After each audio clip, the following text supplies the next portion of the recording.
Voici les commentaires pour les exercices de la deuxième série sur la masse volumique.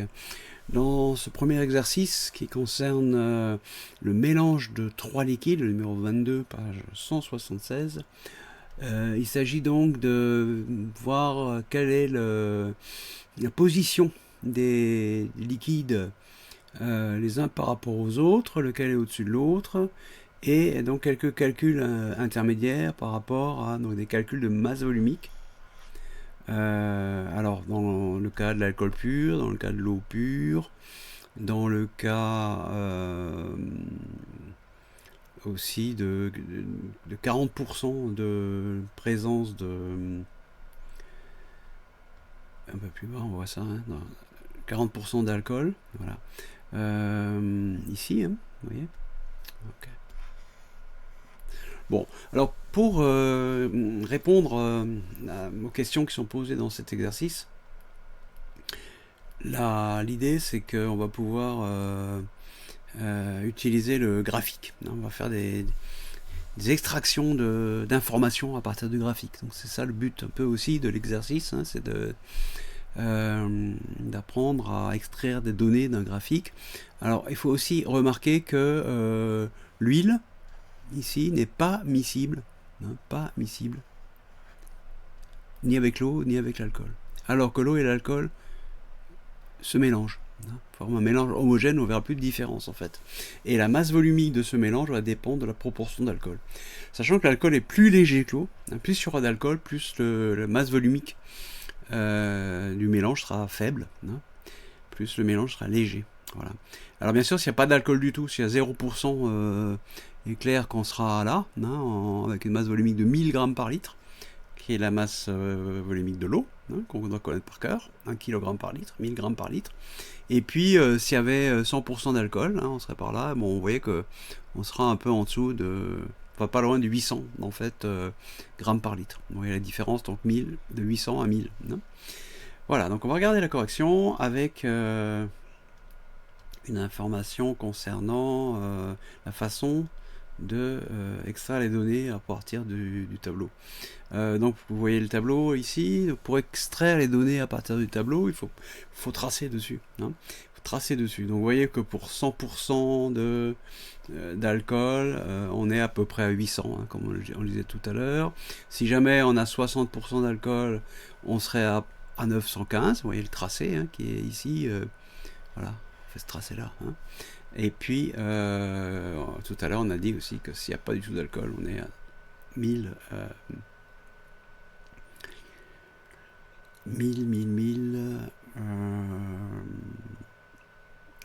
grammes par litre. Hein. Et puis pour 40, c'était une des questions, on voyait qu'on arrive à 950 ici. Hein. Voilà, donc on a un peu toutes les réponses qui sont demandées dans l'exercice en utilisant juste ce tableau, et ça permet de dire, en comparant les masses volumiques, que l'alcool flotte sur l'huile, hein, puisque la masse volumique de l'alcool est de 800 grammes par litre lorsqu'il est pur, hein, à comparer avec la masse volumique de l'huile. Par contre, l'huile, dont la masse volumique est inférieure à celle de l'eau, flotte sur l'eau. Après, si on fait un mélange d'alcool et eau, on peut arriver à ce qu'on ait exactement la même masse volumique que celle de l'huile. La masse volumique de l'huile, c'est 915 grammes par litre. Et si on prend 60% d'alcool, on voit dans le graphique, hein, qui est au-dessus, que ça correspond pile à 915 grammes par litre aussi. Hein, on va regarder un peu au-dessus, là, tout de suite, pour revoir ça. Voilà, hein, 915 ici, grammes par litre aussi.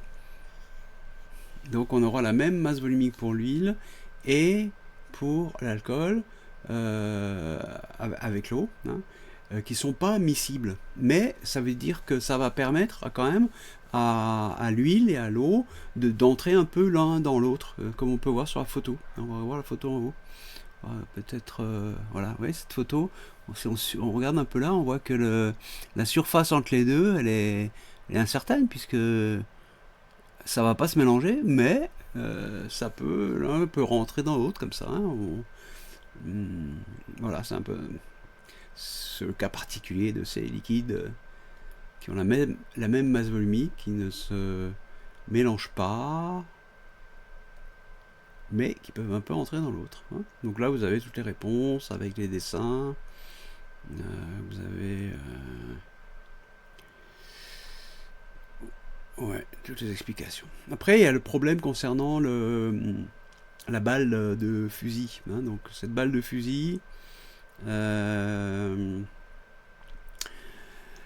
va expliquer un petit peu. Hein. Donc c'est une balle de fusil sphérique que Elodie a trouvée dans le grenier. Une sphère. Hein. Alors la sphère, son volume, donc je l'ai mis au-dessus pour que vous puissiez... vous voyez, le volume d'une sphère, c'est marqué là. Hein. Ouais. Voilà. Ici, le volume d'une sphère. Hein. 4 tiers pi au cube, ça veut dire que ça fait 4 divisé par 3. Ensuite, on multiplie par pi. Hein. En maths, on peut ne pas mettre le signe de multiplication, ou même le remplacer par un point aussi. Et ensuite, il faut faire fois r au cube. Alors, r au cube, ça veut dire r multiplié par r multiplié par r. On a des petites connaissances mathématiques qui servent. Voilà. Ok. Et autrement, la mesure, on voit pas forcément bien sur l'image. Hein. Le diamètre de la balle, c'est de 1,9 cm. Voilà. Donc avec tout ça, on va pouvoir répondre aux questions. Donc pour prouver que c'est du plomb, on va se baser sur la masse volumique. La masse volumique qu'on nous donne ici, ça c'est la masse volumique du plomb. Donc comme on a la masse de 12 billes, hein, parce que le calibre 12, ça veut dire que dans 489,5 grammes, il y aura 12 billes, puisque pour calibre 16, il y aurait 16 billes, hein, dans 489,5 grammes de plomb. Donc là, on peut diviser 489,5 par 12, et on aura ça va nous donner la masse d'une balle de fusil. Hein. Une balle de fusil. Bon. Et après, comme on connaît la masse volumique, on pourrait, si on connaît le volume, hein, on pourrait comparer avec la masse volumique du plomb. Le volume, lui, avec 4 tiers de pi au cube. Hein, et basé sur la moitié du diamètre. Hein. Moitié du diamètre. Vous vous rappelez, le rayon, c'est la moitié du diamètre. Hein. Voilà. Bon, voilà. Avec tout ça, on y arrive. Hein. Donc, on va regarder ce que ça donne. Descend un petit peu. Voilà. Et puis, on a les explications. Donc, le calcul du diamètre, du volume. Hein, donc là, vous avez le calcul du diamètre, ici. Voilà. Qui donne le rayon. Hein. Le volume, ça fait ça.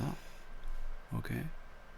Après, on peut, alors, soit on calcule avec, une fois qu'on connaît le volume, et avec la masse d'une balle, on peut, la masse d'une balle qu'elle a, on peut calculer la masse volumique. Hein. Ou alors, on calcule, connaissant la masse volumique, quelle devrait être la masse. Donc, il y a deux possibilités. Ouais, si vous avez la masse et le volume, avec ça, vous pouvez calculer la masse volumique à comparer avec celle qui est donnée, c'est-à-dire,